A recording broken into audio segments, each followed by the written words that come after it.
thank you for giving the opportunity to share what we feel at the moment. So being a working parent, and I'm always time oriented, task oriented, and we're always kind of giving instructions, be quick, you're getting late, the bus is coming, and so on and so forth. So I was asking him that, when are you happy? So he said that, Amma, when I'm loitering in the house aimlessly, don't call me at that time, or don't interrupt me at that time. That is when I'm happy. So this is a big learning for me.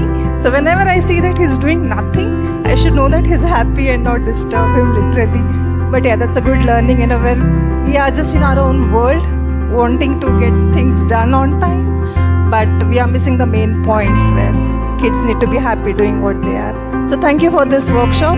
Thanks a lot.